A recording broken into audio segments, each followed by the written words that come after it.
ఆంధ్రప్రభకు స్వాగతం. ఇటీవల ప్రధానమంత్రి గారు విదేశ పర్యటనలు, ముఖ్యంగా గత నెలలో షీచెల్, ప్రస్తుతం జకర్తాలో ఉన్నారు. అలాగే ఈ పర్యటనలో న్యూజిలాండ్ అండ్ ఆస్ట్రేలియా కూడా పర్యటించబోతున్నారు. ఇంతకుముందు పర్యటనలకి ఈ పర్యటనలకి చాలా వ్యత్యాసం ఉంది. ఈసారి పర్యటనలో ముఖ్యంగా చిన్న చిన్న దేశాలు కూడా వెళ్తున్నారు. వాళ్ళతో డిఫెన్స్ అగ్రిమెంట్స్, మన డిఫెన్స్ ఎక్స్పోర్ట్స్ డైరెక్ట్గా ప్రధానమంత్రి గారు మాట్లాడుతున్నారు. సో ఈ విషయాలు చర్చిద్దాం. దీంతో పాటు ఇటీవల జరిగినటువంటి అంతర్జాతీయ అంశాలు కొన్ని చర్చిద్దాం. మనతో పాటు స్టూడియోలో ఉన్నారు రీసెర్చ్ అనలిస్ట్ శ్రీ ఆదిత్య కృష్ణ గారు. సార్ నమస్కారం అండి. నమస్తే.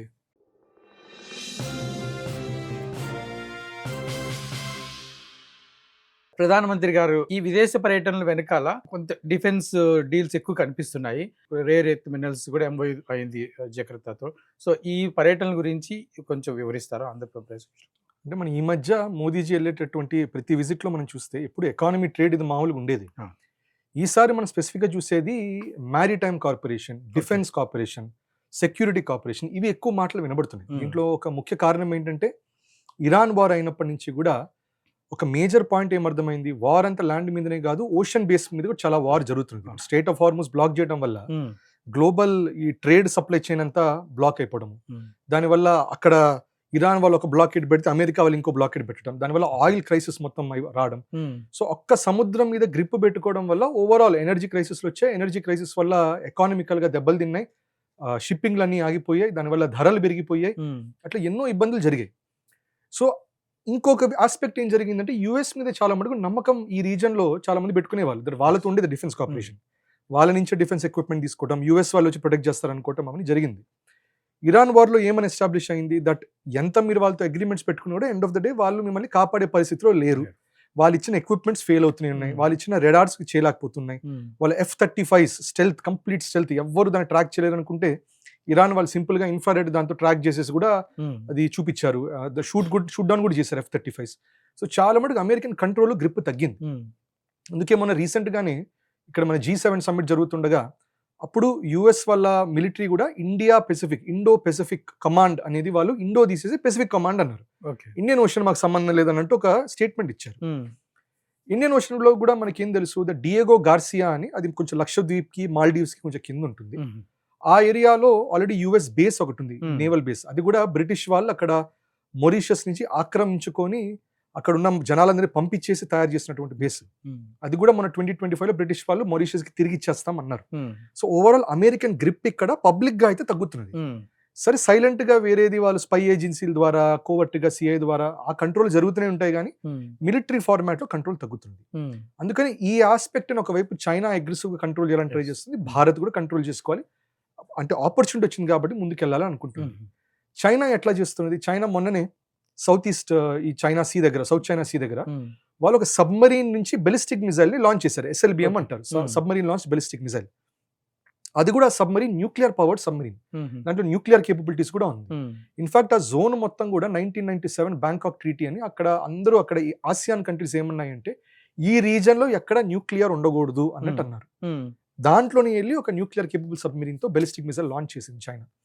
అట్లాగే వాళ్ళు ప్రోత్సహించి నార్త్ కొరియా చేత ఒక కాంగ్ కాన్ అని చెప్పి ఒక పెద్ద డిస్ట్రాయర్ షిప్, దాని మీద కింగ్ జాంగ్ ఉన్ వెళ్ళి దాంట్లో artillery testing, electronic warfare testing అని చేయించారు. సో చైనా ఏం చేస్తుంది, మిలిటరీగా అందరికి చూపిస్తున్నది ఈ రీజన్ ఇంకా మాది, మా కంట్రోల్ ఉంటుంది అన్నట్టు చూపించుకుంటుంది.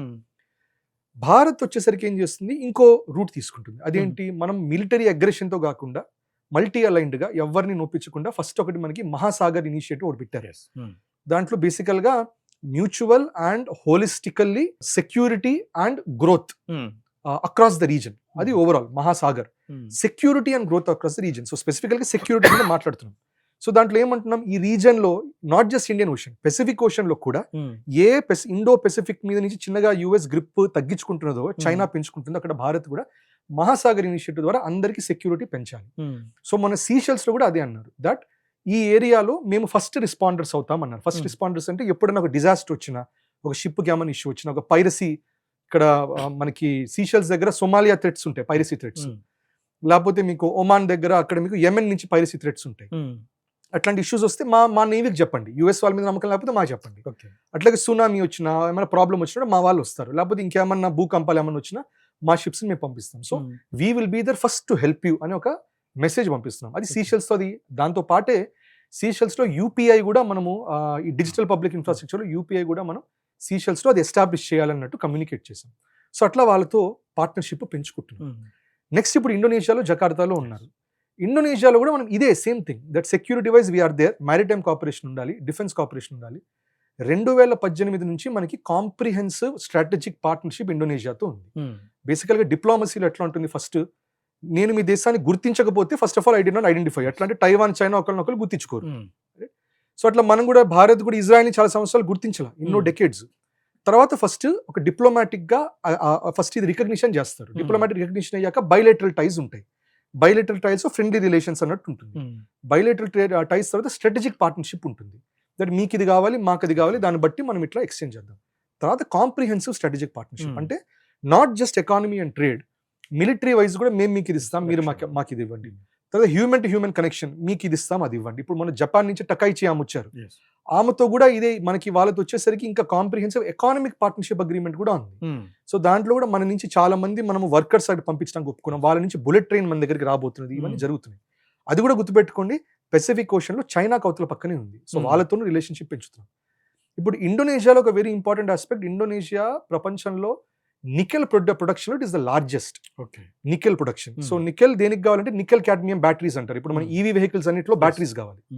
అట్లాగే రేపు మీకు జపాన్ నుంచి బుల్లెట్ ట్రైన్స్ అవన్నీ రావాలంటే ఎండ్ ఆఫ్ ద డే ఆ మొత్తం ఆ సిస్టమ్, ఆ ఎలక్ట్రిక్ సిస్టమ్ లో మీకు చార్జెస్ స్టోర్ చేయాలని దానికి నికెల్ క్యాడ్మియం బాగా హెల్ప్ అవుతుంది. లిథియం బ్యాటరీస్ అంటారు, దాంట్లో లిథియం కోసం ఆస్ట్రేలియా వెళ్తున్నాం. ఓకే, నికెల్ కోసం Indonesia. Okay, right. So nickel 50% of global production Indonesia దగ్గర ఉంది. మన భారత్కి వచ్చి 80% మనం ఇంపోర్ట్ చేసుకునే నికెల్ అంతా అక్కడి నుంచి, మనకి ఇండోనేషియా నుంచి. సో అదొక అగ్రిమెంట్ మనం ఇంకా ముందుకు తీసుకెళ్తున్నాం.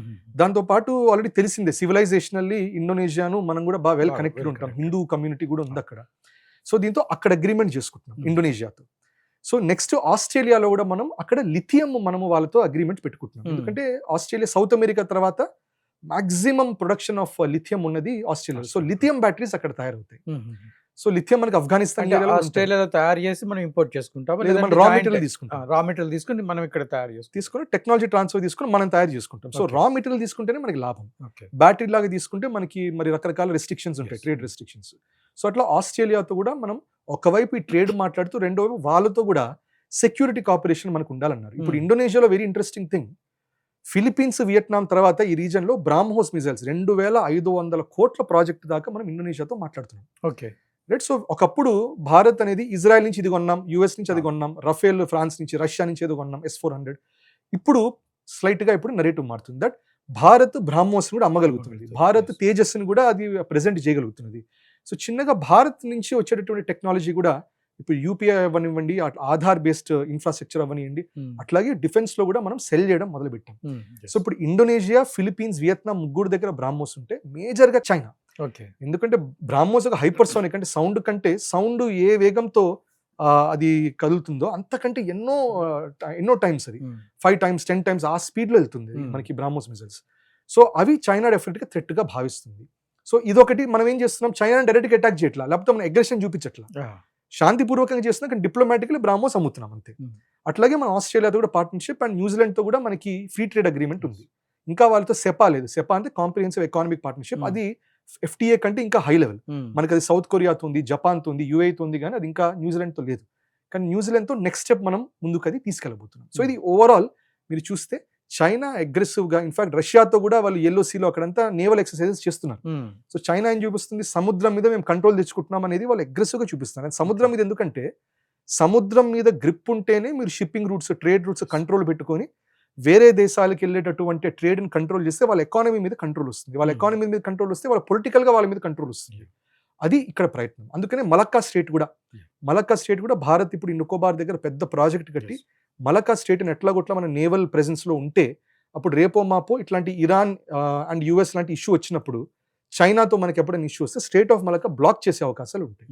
సో ఇంత ప్లాన్డ్ గా, ఇంత స్ట్రాటజికల్ గా భారత్ చిన్నగా ఇండో పెసిఫిక్ రీజన్ ని కంట్రోల్ చేసే ప్రయత్నాలు డిప్లొమాటిక్ గా చేస్తుంది.